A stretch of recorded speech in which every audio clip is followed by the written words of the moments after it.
La méditation du jour a pour titre « Le Dieu de la foi, non de la logique humaine ». Sans la foi, il est impossible de lui plaire. Hébreux 11, le verset 6. Il nous est difficile de croire ce que nous ne comprenons pas ou n'avons pas vu. La devise « il faut le voir pour le croire » si commune dans le monde profane nous affecte parfois sans le vouloir, même dans notre relation avec Dieu. Mais cela entraîne des conséquences dont la première est que notre manque de foi et notre besoin de preuves déplaisent à Dieu.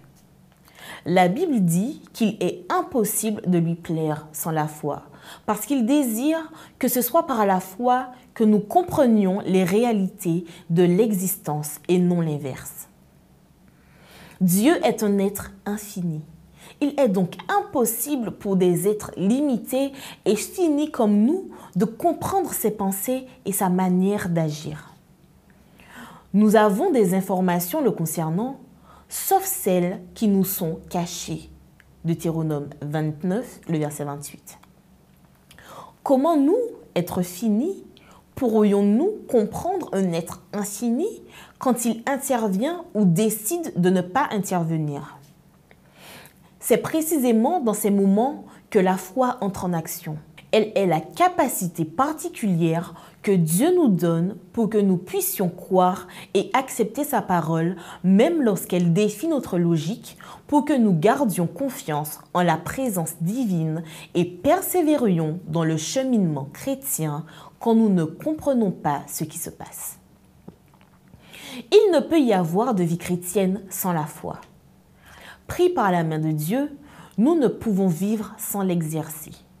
Nous ne pouvons être à la hauteur des exigences divines en vivant en fonction de ce que nous voyons ou ressentons.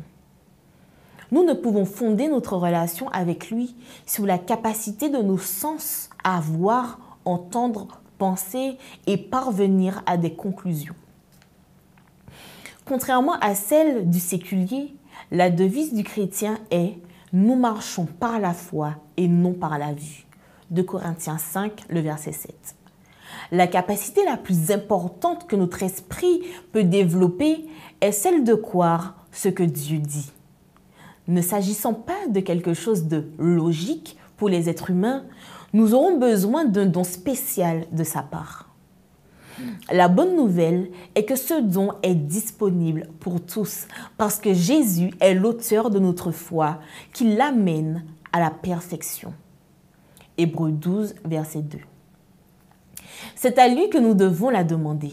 Heureusement, notre Dieu est la source de tout ce qui a un sens et de toute véritable logique. Mais n'oublions jamais qu'il n'est pas humain. Il est divin. Nous devons donc, plus d'une fois, puiser dans notre foi pour continuer à croire que ce que nous attendons viendra et à nous convaincre de ce que nous n'avons jamais vu. C'est cela la foi. Que Dieu crée et nourrisse votre foi.